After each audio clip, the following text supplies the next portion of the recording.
Hi, everybody. I am so excited about today's podcast. As you know, it's the Awakened Way podcast, and I have guests from different walks of life, different spiritual topics, but today is absolutely pinpointed on the whole topic of the Awakened Way podcast, how to live the Awakened Way. It is so in line with my book, The Awakened Way, making the shift to a divinely guided life. My guest is Lise Villeneuve, nice French name. She's Canadian. You'll meet her here in just a few minutes. But I met her when she reached out through my assistants by email to ask if I would endorse a book that she'd written, a spiritual novel. And the novel thing about it is that she included a fictional conference at which I was a speaker, which was fascinating and amusing to me. And so I agreed to look at the book, and it so captured me that I couldn't put it down. I got so excited. I said, this woman gets it. She knows what it means to be awakened. And this book is a fabulous way to help people get what our souls already know. So I don't want to get into the book so much. And this particular episode is not totally about the book. It's about the contents of the book and how it can help all of us awaken. And really, what is awakening and what does it mean to live an awakened life? That's the show. So with that rather lengthy introduction, love to introduce you to the beautiful Lise Villeneuve. Lise, welcome to the show. Thank you so much, Suzanne. I can't believe how well you pronounced that. You said it better than my own name. Well, you gave me a lesson before we started, so that's good. That's true. That's true. So you are, I mean, I could go into a big long biography, but there wasn't much on the back of the book. And I'm sure there's more on your website. But in a nutshell, you claim to be a mindfulness educator. Educate us what that is. Yes, so I have to explain, I had a previous life before I taught mindfulness where I was a singer-songwriter. And I've had an interesting life. I've just always been driven by this desire to want to share and express this creative something. And I didn't know what that was for many years. It started through songwriting. And it's it, it took me years and years to figure out that it was really higher consciousness and spirituality coming through songs and stories. And I didn't know, like people would tell me that they would get goosebumps listening to a couple notes of my songs. And I realize now that it was a frequency that I was guided to share through the music. And it was always this feeling of wanting to share that with audiences. But like I said, I just couldn't identify what it was. And so after this career of I was touring the world. I did shows in Vietnam and China and Saudi Wow. Arabia and Kuwait. This was almost 20 years ago. And at the end of this period, I became a mom. And so everything shifted. And well, it's a long way to answer your question, but Oh, keep going. It's basically, fascinating. I had no idea. so basically, when I did this tour, my husband was my manager, and I was pregnant with our daughter. Like Celine Dion. I guess so, just not at the same level. And so it was incredible because, well, first of all, I had won a competition in Paris, which opened the door for me to do this tour. And it was kind of the high point of my career. And after the tour, being, 5 months pregnant, I was faced with this really scary, dark, unknown period of like my identity shattering basically as an artist because I was stepping into motherhood. And it was the first, I was a first time mom, had never experienced any of that. And I went through kind of a dark night of the soul, of intense anxiety and not understanding that it was this identity that was crumbling, everything that I was clinging to, and I didn't realize how deep this whole process was. I was just like, what is going on with me? Like I thought it was the pregnancy, but it was just so dark and intense. And I That's, actually found, may I interrupt here? Because yeah, that's so relevant to everybody, no matter what our situation is. Many people, when they retire from any job, go through that as well, because if our whole existence depends on that story of who we think we are, and then that's suddenly taken away, now you're left with, who am I? exactly. And I was just so disoriented, and I was like, what's wrong with me? Why do I feel like this? And I walked into a bookstore and found Eckhart Tolle's The Power of Now. And it was like a light bulb went on. Like I got it right away. It was like, whoa, okay, there's only this moment. And then I started just like examining the depression that I was in, and like I only have to really deal with this moment. And Mm. that was just so empowering. It was like all the suffering, all the stories just disappeared. And it was like, whoa, like everything shifted just from reading that book. And I was trying to tell everybody about it. It's like You a know, newly, that to me, I hear my guys speaking and they're saying that was a moment of grace, because that book might not have that effect on other people, but you were so ripe for it. That was exactly what your soul needed. And other people may find awakening in different ways, but it spoke to you, because when you said just now that just being present in this moment of now took you out of your depression, other people who are depressed might not find that, but it's, your story points to the fact that by grace, we are led to exactly what we need in any moment. exactly. Yeah. It really made me question the meaning of what is success, because I had been chasing it for so long. First, I did a degree in psychology, and then I studied jazz vocal performance. And there was this drive of never enough, you know. Mm.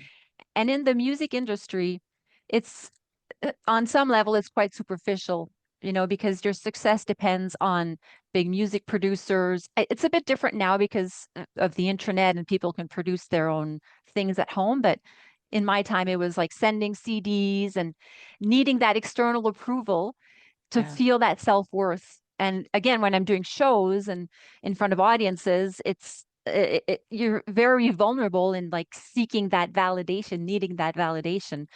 So it was really like questioning, what is true success? What is true self-worth? And I found such peace in going deeper and understanding, there's a whole other layer to this. So it's a very long answer to your question, but so I became a mom, and when my son was born, so I have two kids, I ended up homeschooling them for almost 10 years. And I just continued reading, spiritual books and psychology. And I wanted to teach my kids this knowledge that is so life-changing. And so this was, 10 years ago. Mindfulness wasn't a huge thing back then. So I just remember reading a lot of different things and putting all the pieces together. And I wanted to translate this higher consciousness, mindfulness, emotional awareness in a language that my kids could understand and enjoy. And so then my artistic side came out into writing short stories for children for them to understand. And that became the Conscious Kids Mindfulness and Emotional Awareness program. And it's funny, Suzanne, because this was another just flash moment. I was putting my son to bed, and he's so funny. He would expect me to stay in his room for 7 minutes. I don't know why he picked 7 minutes, but I would stay there under his bunk bed for 7 minutes, and it'd be sort of my meditation. And one of those nights, it was like, you must write the Conscious Kids program, 26 lessons. Like it was super, super clear. And I got up, I'm like, okay, I went and I started writing. And like this whole process, like when I was writing songs, it I would sit, with my hands on the piano keys, and it was almost like a channeling Oh, where, there's so almost about it. Anybody yeah, that's creative will ultimately realize they're being inspired by the higher consciousness. right. I just didn't know it at the time. I would sit there and then it would just flow and my fingers would move on the keys, and I was just always guided by this feeling that's aligned. And so I figured out when I started writing the stories for kids, the same thing happened. And if I tried to think, okay, what's this story going to be about? And I should try and control it mentally, it wouldn't flow as well. But if I Yeah, would just sit at the computer and get into that state, then the best stories would somehow be written and inspired. And I know you understand this very well, but it's so cool that it takes, a certain amount of trust because the mind wants to control and, have a definitely. certain outcome. So that's what led me into just mindfulness. It was teaching my kids. And then I ended up teaching it to families and so parents and their kids in my community here. There's a meditation center. And that was really beautiful. We would meet every week and everyone would sit in a big circle and I would read the stories and they would color mandalas. Wow. And they would, at first I was like, will they be able to concentrate while they're coloring? But they did so well. It's like it would help them focus and be focused on, the details of the story. And after I would ask them questions, and even the smallest ones would get it, they'd understand. And just the power of storytelling, it's just so effortless. It's like they don't realize that they're learning. And so that was that was my goal with my own kids. And I saw the impact it had on them. And so I wanted to continue that. And it's just like following the breadcrumbs. If you had asked me like 20 years ago if I had any intentions of doing this, I would have said, I not at all. But it was just being naturally inspired, like, for the love of my kids and to want to inspire them into teaching this. So what kind of feedback did you get from the parents, from the kids? And besides this verbal feedback, were you seeing a difference in them and what? Yes. And a lot of the parents would say, we're learning just as much as our kids are. Yeah. It's, I just can't believe that kids are not taught this stuff early on in kindergarten. It's so essential and it's so life changing. And sometimes I just think we're living a little bit in the dark ages of emotional My awareness. guides call it the dim ages. It's not quite as bad as the dark ages, but as I hear you, I hope all of you listening and watching are thinking, what if this were required curriculum? What if this were shared around the world instead of putting a child in front of a TV and letting them watch violence and use violent video games? We at least balance that, if not eradicate that, balance that with this kind of teaching. It would change our world. Yeah, because children don't understand when they're having their tantrums that there is a way to have self-mastery. And I mean, when we're very young, of course, we're going to go through our phases of growth and the ego has to, get to a certain point before we can start to transcend it. It's normal, but there's so much that children can learn. And it's just that our society makes it normal to blame on, or discomfort on others, to project. This is just normal. But I always remember this phrase that Byron Katie uses, which is, if I am not at peace, I have work to do. Mm, mm, And and yeah. it that takes work, but you can't blame and dump stuff on other people. And there's just so many things that you can learn that is empowering. And so I find that just so fascinating. And there's sort of a progression where we learn first, to go from empowerment and understanding and knowledge and emotional awareness up into transcendence, into realizing that we're not actually the I, that the person, we actually called to transcend that on a deeper level. We're Once not the story. we're not the story, exactly. Oh, we are the story, but we're also beyond that. Let's put it that way. Yeah. Yeah. But see, so the gap between empowerment and then the transcendence of the person, I see it as having to change our habits because we're very much conditioned into the human persona and the story, and we always want to come back to that. So it takes a lot of habits and practice and almost discipline to stay grounded into the reality of who we are on the highest level. because we're just always pulled back, and society conditions us constantly. We're always distracted on the hamster wheel, right? Like just. And that's why music and songs that are meaningful and books and meditation, all of these practices help us change the patterns. So mindfulness education, no wonder you're into it. You get it. Yeah. Are these books, the children's books that you wrote years ago, available on your website or online? Yeah, they're available on Amazon. This one here, this is I don't know if you can see that, the Oh, yeah. Conscious Kids Mindfulness and Emotional Awareness Program.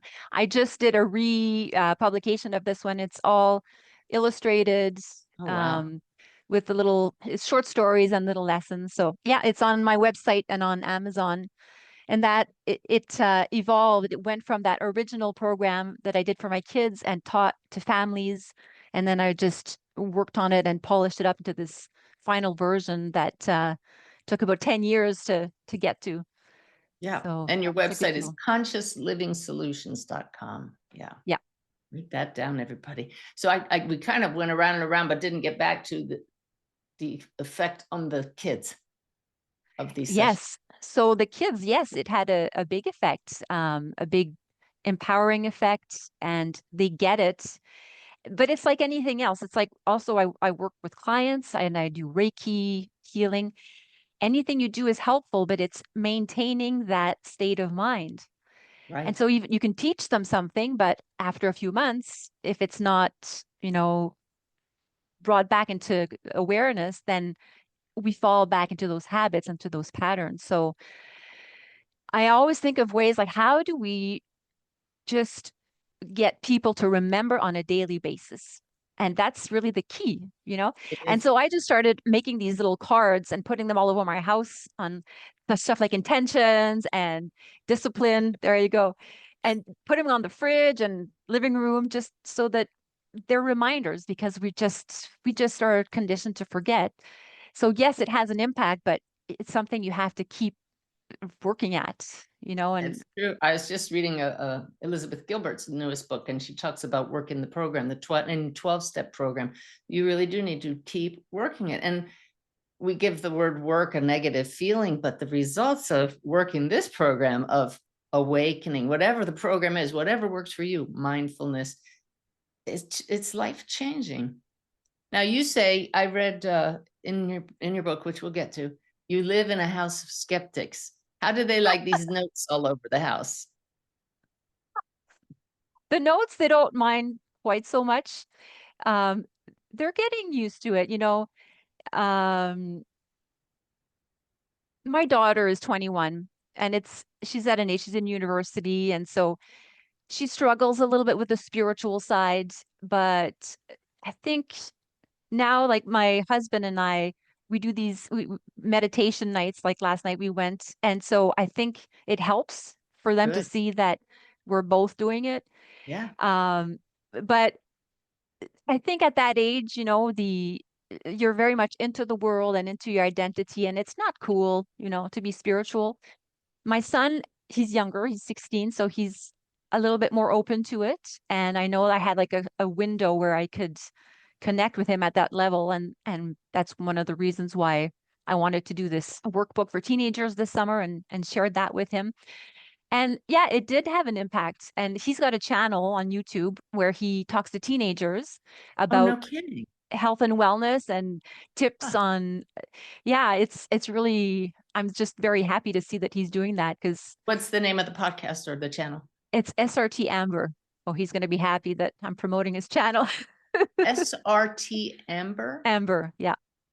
I think it's Solace, Respect, and Tenacity. Yeah, I think that's what it stands for. And what's the SRT last Amber. word? Amber, like the color, like Yeah. amber. Okay. All right. Yeah. I'm sure that some people will check that out, but how awesome that you flipped the switch or were the conduit to help him find that way. Well, I think he realizes his generation, they're struggling with the screen time, particularly. It's such a big energy drain, always on the phones, the devices, and scrolling, and it's kind of heartbreaking to see, our children, they grow up and they're just this beautiful, innocent little being full of potential and joyful and playful. And then they're drawn to these things that just suck out their life force and Yeah. program them, and it's really hard for parents to do anything about it, especially like when they're getting older in their teen years to control that. It's a challenge. And so that's why I felt called to do something for teens. And it's like it comes down to, again, self-worth, and like teenagers want to be accepted, they want to be part of the group, they want to be validated, they want to feel confident. And so where is that true confidence coming from? And Yeah. it's hard to explain, but it's a deeper thing. Yeah. And you're definitely helping to help teens find that. So I want to switch now to your book, because your email went into the inbox of both my assistants, Stephanie and Patty, and both of them sent it and said, hey, look, this woman, Lise, has written this book for teenagers and you're in it. And I said, well, I don't care so much that I'm in it. I'm interested in let's catch the teens while they're really needing guidance. So I started reading it, and here's the book, Unplugging from the Game. It's a large format book. You'll notice the little stickies of things I want to talk about as we get through it. But what surprised me is as I started reading it, I said, this isn't about teenagers. This is about an adult, a dad. And so I was confused at first, but the more I got into it, I said, this is for everybody, everybody. So why did you choose to write about an adult male and not a teenager, yet it's a book for teenagers? Well, it's not really a book for teenagers. It's the workbook that goes with it that is specifically for teenagers. So there's two. There's the activity book. And the reason why I did that, well, I was guided along the whole way, the process. Like I went through meditation and the characters started coming to me. And he also has three teenagers. And so I figured like the teenagers would connect through the characters of his children. Yeah. Teenagers are smart, they're sharp, they get it. And I wanted to write it in a way that's balanced. It's not too preachy or spiritual, but entertaining, so that it's like it's almost like watching a movie where you're experiencing something and it's entertaining and it's fun, but you're also in subtle ways getting the teachings. And I really want to give you credit for how you've done that, because that is a very challenging way to write that. Like you said, you want to get a message across, but you don't want to make it so clear that I'm going to write this novel around it to get the message across. And it's usually so obvious. It's like, why don't you just tell us the lessons? But you've done it so seamlessly that I was drawn to the characters. I could understand them, and I just said, wow, that's a beautiful way of knitting in all of these points of how to live awaken, what it means to awaken. Beautiful. Yeah, so I tried to include some sections that were more entertaining for teenagers, and because I went through it with my son, and I wanted his honest feedback. And he's a tough critic, and he said, "Oh, maybe you can make it a little bit more entertaining." And so I did a whole rewrite after that from his feedback, and I think we have a good balance. He hasn't actually reread the second version or the last version that I did, but no, he enjoyed it. And then he said that it actually made him realize that there's two ways of living. There's the materialistic way, and then there's the way where we remember who we actually are. And that's so empowering, It is. because Yeah. in the end, I've been working for a long time with people, like, as a counselor or health coach, Reiki and mindfulness. And it all comes down to, like, we all just want to be happy. We just want to feel good. And the question is, like, how do we do that? And it boils down to two ways. One way is we get the whole external world to fit our likes and dislikes. So everything is perfect and controlled. Good luck with that. Good luck. Or we work on the inner world and we become a master of the inner landscape. And it's not as difficult as it may seem. It's just that we're conditioned to have given our power away to think that there's no other way than to react. But once you start understanding the chain reaction of my thought affects my body sensations translate into emotions, emotions translate into behaviors and actions and the way we see the world, and it results into our destiny. So to understand that we have that control internally means we don't need to try and, control people and circumstances and things, because in today's world, it's so chaotic and unpredictable. Of course, we're going to be stressed if that's the way we're living.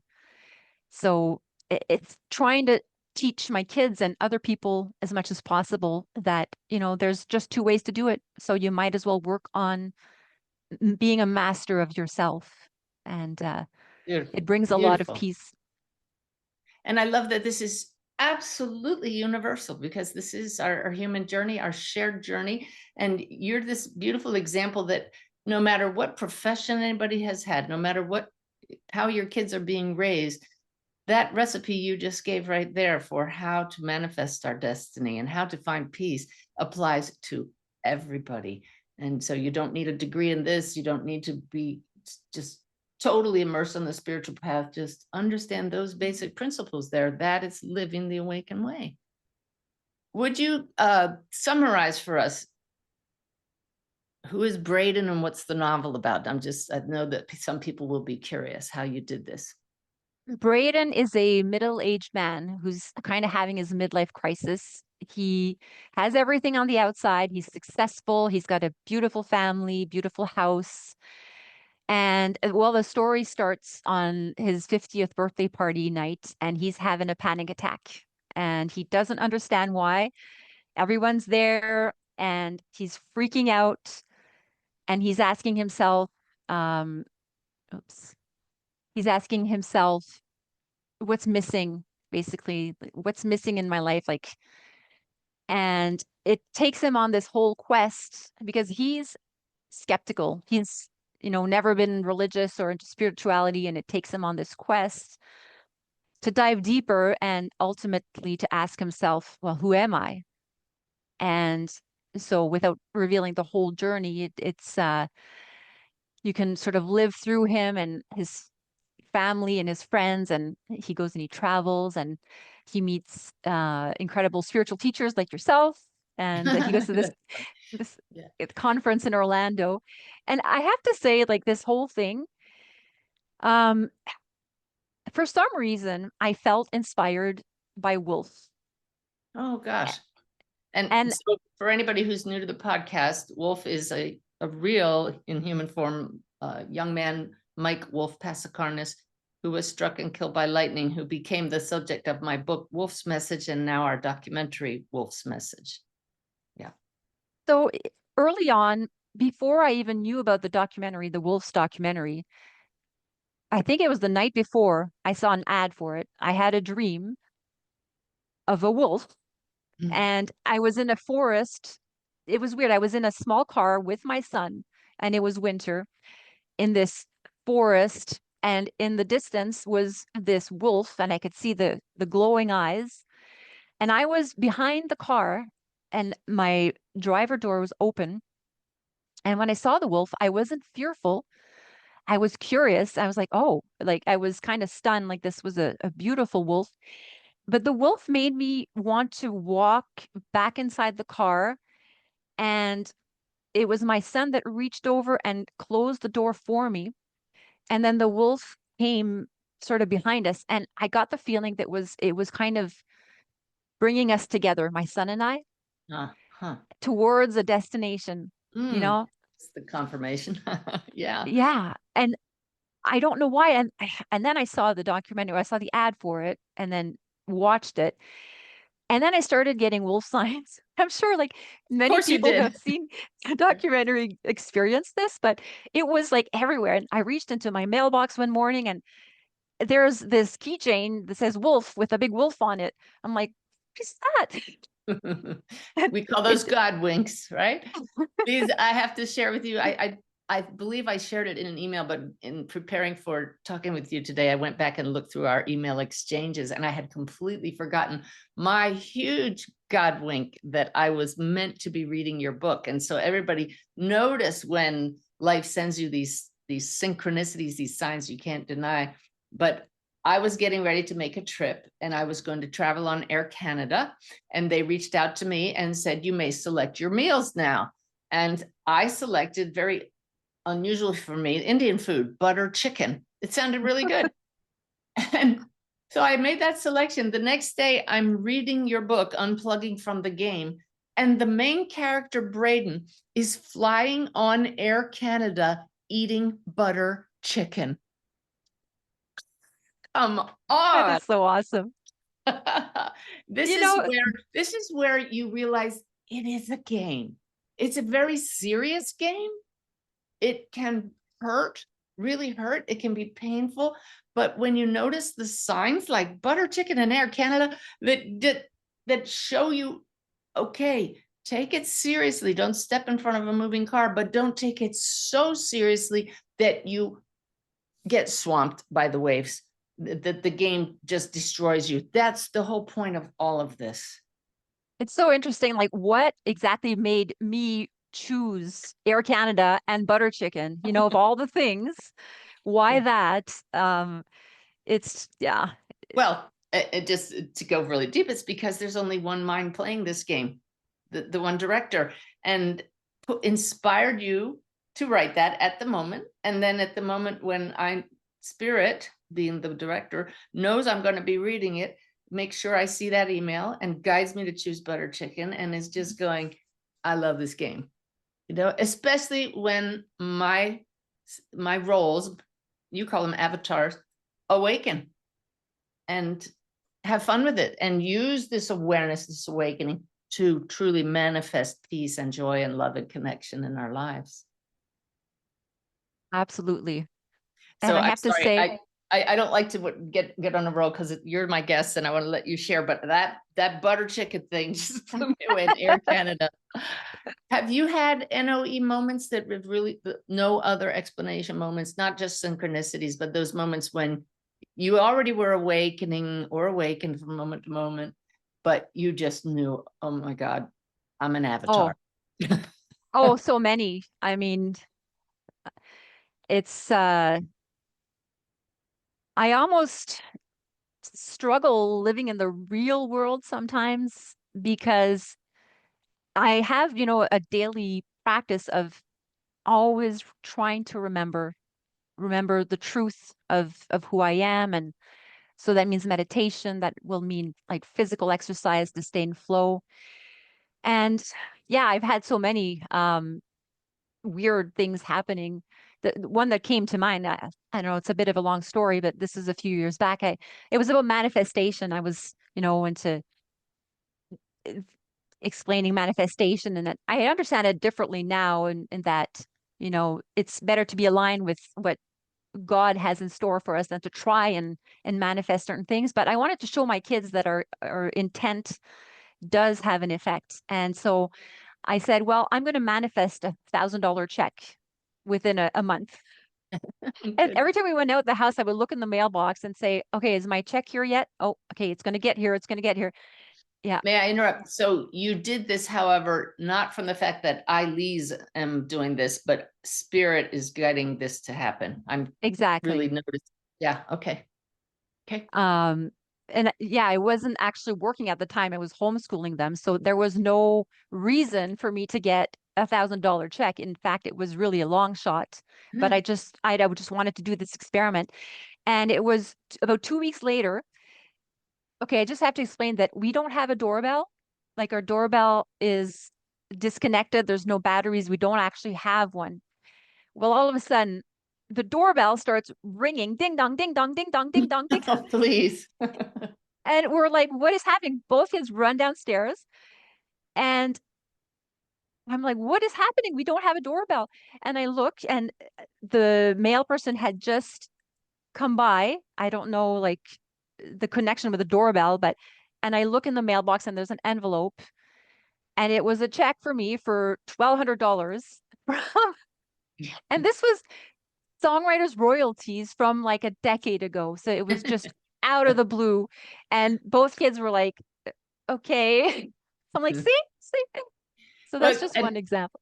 I love all of you listening to understand that it is because there's one mind directing this game, that one mind, spirit, God, source, call it what you want, your higher consciousness knew that check was on its way to you and inspired you to manifest that. So we at the story level think, I'm going to ask for this, but it's already happening. It's already unfolding. That's right. I always say reality is not as solid as it seems. And we wake up and we're so stuck, many of us, in our routines and clinging to things and expectations, how things are supposed to unfold. But there's so much potential there if we just open. And I'm learning that it's our frequency that actually reorganizes matter around us in a way that is not as solid as we can imagine. And Yeah. to get out of that little box of limitation is so empowering. There's just such potential, whether that's healing, personal healing, or inner peace, or, connection with people. There's just so much power in trusting spirit and the miraculous that You comes with just that. said something. I'm going to go Oh, step off camera right here. Oh, I don't have it. I thought I had it. Somebody just sent me a bumper sticker that they made that said, get out of the box you're in. Just what you said, we have to get out of the box. With spirit, anything is possible. Yeah. and we forget that, and then we just think we're by ourselves and we're alone, we're separated, and that's suffering. And so if Yeah. you can just do what's necessary to remember. And that's really what I try to do in what I write and my, meditations or books or whatever, is giving people tools to be able to stay in that state of mind and remember. And I try and sugarcoat it a little bit by making it entertaining, especially for kids. And it's a practice. We just have to keep at it. Yeah. And you've reminded me of, people say, what is awakening? And I have it on my website because my guides gave it to me and I know it will resonate with everybody. It's going from an emptiness that can't be filled. And your character Braden felt that. Yeah. To a fullness that can't be contained. And it doesn't mean we're Beautiful. happy and joyful all the time, but we don't have that hole in us anymore because we found our wholeness. And no matter what comes our way, we know we have the capacity to deal with it because we're not alone. And it's only to come back to this moment and find that state of peace that is only here now in this moment. And then everything becomes just lighter and simplified. That's it. Yeah. See, I knew we didn't have to just talk about the book because it's what caused the book. It was your awakening.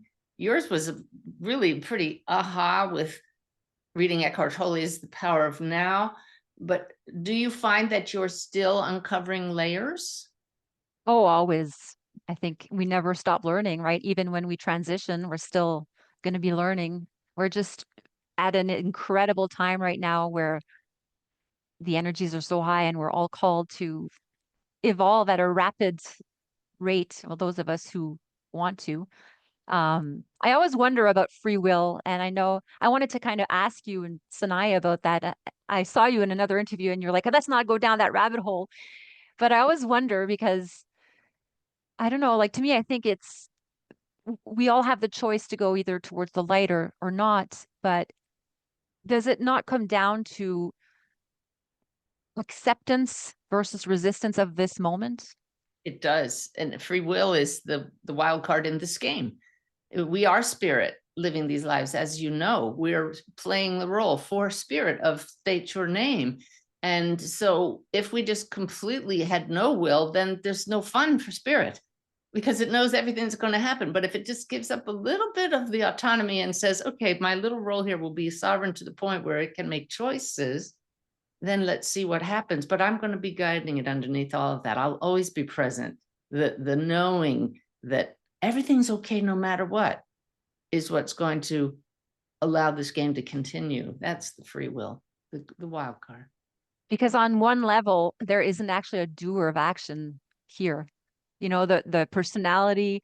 It's a conglomerate of beliefs and likes and dislikes and memories and emotions, but it's all consciousness. So there's really no separate I making the decisions. Yeah, this is one of the things I'm doing this week just with myself, is changing language. You and I were talking about language earlier. You're French speaking, and I was a language major. And it's that pronoun I that keeps us trapped. So I'm having a lot of fun just saying this awareness, instead of I. Now you've merged this awareness of Suzanne, the story, and awareness of spirit, the big I. Just get rid of I and see how that changes for you. You could talk that way and people would look at you like you're crazy. But if you talk on the inside and say, this awareness is aware of this, and this awareness surrenders, it changes a lot on the inside. Yeah. I want to at least get to a couple of these little sticky notes that I put here, just Sure. because it just shows that this is so much more than a novel. So let's just see what I went to here. Well, you already talked about why you wrote this, but I want to read your words just so people feel the wisdom. Okay. Lise wrote, I wrote this story because I believe there's a powerful truth buried beneath everything we've been taught about who we are and how life works. It's not something we usually learn in school or talk about in boardrooms or coffee shops. In fact, most people go their entire lives without discovering it. But once you catch even a glimpse, once you feel it, everything begins to shift. Yes. And that feeling is in us already because we're souls. But your book, just like Tolle's book did for you, has the potential to help people notice that and have that shift. Yes. And whenever I read books, I always look for that feeling of inspiration and empowerment. And like books have been sort of messengers for me that give me hope. And it just brings me into that state of higher consciousness. And I try to start my day with that. And I start my day with the Awakened Way app messages as well. That it just, it puts me, it aligns me.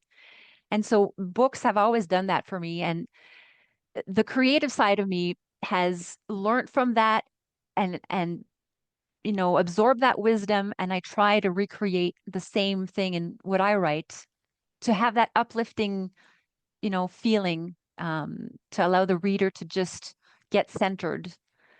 And And that's why you have my comment on the back cover. I'm grateful for that. Thank you. But I wrote the first line, this book should be required reading for all humans. And it's the kind of book that I recommend people keep by their bed and just pick up and read little bits and pieces. And I just opened this morning to the back and just circled a couple things, little nuggets that you can pick up. This one right here, you wrote it in the afterword. It's not part of the novel. There is more, in bold letters, and you've always known it. If people don't know it and they read that, even that is enough to trigger, I really know this? Why don't I know this? And start asking questions. And I think your community, your tribe, they know it. Otherwise, they wouldn't be here. They wouldn't be listening to that.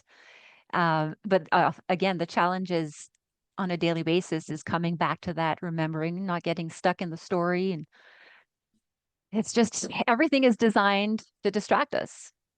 It is. It is. But that's part of the game. Yeah. Yeah. This is, some people get insulted when we call it a game or a story. But when you can see it that way, or like God's dream, that gives us a way to find peace. Yeah. Yeah. Sometimes I wonder, well, if it's a game and everything is well, then why do we need to be doing this work?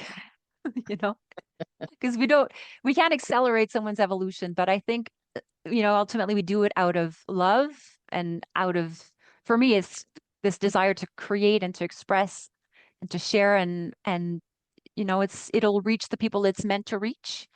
And it's a calling, right? The same reason why you're doing your work. Right. Because yes, everything is well in the end, but we can still do our part, I suppose. And everybody is called in a different way. And it doesn't have to be the spiritual path, but you can knit that into it, which is why your workbook is really awesome. We haven't talked about that. You said that's the part that's really for teenagers. Tell us about that. Yeah, I'll show it to you if you want. So this is the workbook here. I don't know if you can see that. It's Another full color. I mean, from the publishing standpoint, I look at that and I say, wow, that's expensive to do it that way, but it's so attractive and appealing. well, Yeah. I've discovered like this is all new to me. I had never published on Amazon before, so this was part of the whole whirlwind this summer of not only writing, I ended up writing 4 books and doing everything from scratch, like all the formatting and publishing and the website, and it's like that it's a lot. But I wanted to do something that, is colorful and high quality for teenagers. And so the workbook, it's a complement to the novel, and then it captures the essential points and it makes them relevant to teenagers and what they're experiencing. And I cover a lot of stuff like screen time and confidence, peer pressure, and just to have youth reflect again, not in a preachy way, but on their own life and their own patterns. And there's some space for writing, uh, just to have a deeper understanding of who they really are at the essence. And some people, like, you don't need to fully get it, but it sort of aligns teens in a way that is empowering. And there's some emotional awareness and mindfulness in that as well. Understanding basic things like you know the reasons, like, just here's just one thing that's interesting.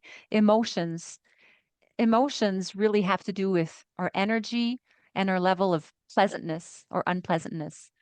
So if we keep the energy flowing, if you're in a high energy, you're either into the quadrant of happiness or anger, depending on if it's pleasant or unpleasant, right? So if it's high energy, high pleasantness, you're going to be in a happiness zone. And if it's high energy, unpleasantness, you're going towards anger. So emotions aren't just random. In the same way, if you have a low energy, high pleasantness, this is calm. And if you have low energy and high unpleasantness, it'll be sadness or depression or, Yeah. you know, so just a simple thing like that. And kids can start to tune in to how they're feeling. And it's always so important to notice the discomfort in the body, I always say, because we want to just push it away or take a pill or numb it, but it's our guide. It's really a friend telling us, hey, how come you're not in alignment? And what can you do to open that flow of energy again so that you're allowing, well, source to flow through. So it's all tied in, the mindfulness and the body and the higher consciousness. It's tools along the way. The mindfulness is the base, I think, in I'm just understanding smiling ourselves. because everybody, can't you just see how spirit has really used Lisa to use her creativity and funnel spirit's wisdom to all of us in ways that make a difference? I want to talk about the fact that you took your son, your teenage son, out of the country, just the two of you, with the sole purpose of reviewing the book, going over the book, and having deep discussions. How did that go? Yeah, that was fun. I was I thought I'm going to have to find some kind of bribe for him to want to do this. And we just love all inclusives by the ocean. And it's a high vibration area, when you're by the ocean and nature, and it's just beautiful, it's relaxing. I knew he would be all into that. So I said, okay, I I just said, well, I'm doing this workshop. Do you want to come? He's Were like, you, or yes. was he the workshop? He was the workshop. I had opened it up to others, but I knew it was last minute, so the chances of, getting a big sign up would probably not be happening. So anyways, I had him join me and I said, well, this is going to be the deal. We're going to read this and we're going to do the workshop together. And he's like, okay. And so twice a day, 45 minutes twice a day, we would read and then do the Wow. questions. And honestly, Wow. that was the highlight of our trip because it gave us purpose and it allowed us to connect so beautifully, in such a personal way. I learned things about him that he shared that I didn't really understand, because that the workbook just it goes pretty deep and allowing that space, for teenagers to express what they're going through. Wow. So it was absolutely beautiful. And when I think back of that trip, it was that workbook that made the trip. And Theo agrees it was fun with everything else, but that gave it a core purpose and meaning, and something that we remember and just the bond that we shared. So Wow. I was like, okay, good. If I've helped one teenager, that's good. That's right. That's right. That's what Spirit tells us. Turn up one light and help one light that lights up our world. We don't have to change the world, but you've given us a good kickstart here with the book. Uh, are we going to be able to find your music online, or was that too long ago before there were too many videos? It's on my website, actually, Oh, good. on Conscious Living Solutions. It's a digital download. This was my original CD was actually a book as well. This is the Wow. CD. It's all in French. The book is all in French. But these are all original songs in French. And yeah, there's a download right on my website. Well, I want to hear it. Um, I just want to feel the energy, feel the chords. You said it's mhm. the energy of it. So yeah. Yeah, it's funny because I don't do that anymore at all, and I don't miss it at all. But the whole performance aspect of it, I I got used to it, but I didn't really enjoy that. So Mm. I like writing books, being in my element, and I really try to be in that space and put that energy into whatever I'm creating, the high frequency energy. And if I'm not in that state, I'm not going to sit down and write. I make Oh. it a practice, to only be fully present and put that into the work. And so I'm just glad I don't have to go on a stage and sing.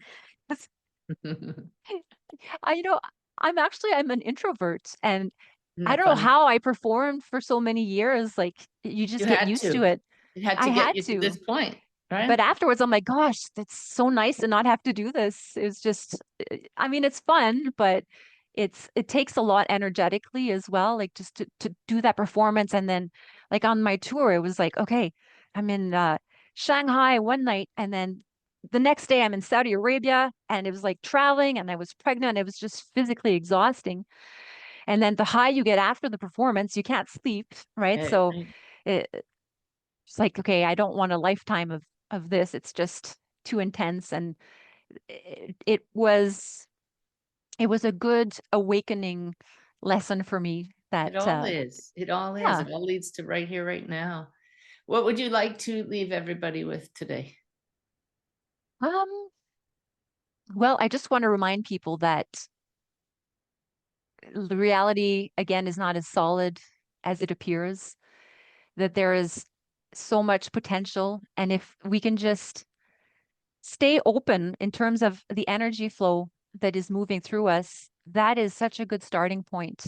Just to feel, the connection in the body, and when there's contraction and there's discomfort and there's pain, instead of fighting it and resisting it, to just have an awareness of it and an acceptance, a compassion. And when we do that, instead of fighting it, we just will naturally learn what's there and open. And I think, we all want to feel good. We all want to feel happy. And the way to get there is by allowing this, oops, this channel to open and for the energy, for the spirit to flow through us. That's really the source. And so if we're all contracted and thinking we're doing it by ourselves, we're going to get exhausted. So just a reminder to stay open, and to trust and to ask for guidance. Um, and I wasn't going to do this, but I'm going to pull Kiko here on the screen. This is Kiko, and he Good. represents the monkey mind, the ego, Ah, and good. our animal survival instincts. And we all have a Kiko inside us. And I think instead of fighting Kiko and the monkey mind and the ego, we're called to be understanding and have compassion, for the monkey mind, the thoughts that keep coming, the compulsive thinking, just to be aware and to treat it like a child and give it love and compassion. And because this is our struggle, right, between the human and the higher self. Well, we have the human animal part and we have the higher self, and just we're in that space where we need to build habits so that we remember the higher self, but with compassion for the little animal that is conditioned. So be gentle with your Kiko. I told my husband I might bring Kiko. He's like, no, no, no. Oh, yes, yes, yes. That shows a lack of ego. What I love so much about having you on the program today, Lisa, is that you're not famous. You're not here to become famous. It's not about that at all. You just followed your soul's urging to share what your soul and what all of our souls know, to help us awaken. You remind me of the Buddha at the gas pump series that I was part of originally, and that's Ordinary People Awakening. You know, I still consider myself ordinary. I know I have some extraordinary experiences and getting out there, but we're all just people finding peace and finding our way, and we all have struggles. And so I know that you would not walk around and say, I'm awakened, and Oh yet you no. are. And yet you are. And it comes in moments. And with your beautiful work, you've shown us how that's possible for every one of us normal people, and how to find that peace moment by moment. So thank you.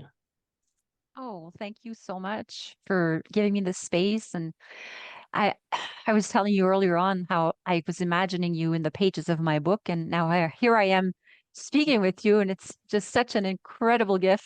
I was just so excited to talk to you. And I just followed the process. And yeah, no, the goal is not to be known or famous at all. It's just to get the message out. And because the more people that awaken, the more the collective awakens, and then the less suffering there is on our planet. So we all That's right. benefit. We all That's right. benefit. There's That's no right. separation between this illusion of you and I. So That's right. Sanaya says, when your heart's in the right place, things fall into place. So you didn't have to make this happen, us coming together today. The spirit wants the information that it gave you channeled through you to get out to the world. So read the book, everybody. Why? Because it's part of the journey that we're all on. But even if you don't get the book, we've loved your energy today. And I know that it has helped, like your songs did, to awaken whatever part of each one of us is ready to just shine a little brighter. So thank you again. exactly. Thank you so much for having me. And it's funny, I was just going to ask you, does Sanaya have a message? And then you just went into saying what Sanaya said. We're connected. Yeah, We cannot not be connected. So everybody go out, look for the signs and the synchronicities, follow your soul's urging to express itself, honor the way spirit shows up in your life. I know you got some great nuggets of wisdom today. So come back and join us next week. In the meantime, go out and shine your light beautifully this week. Love to everybody. thank you, Suzanne.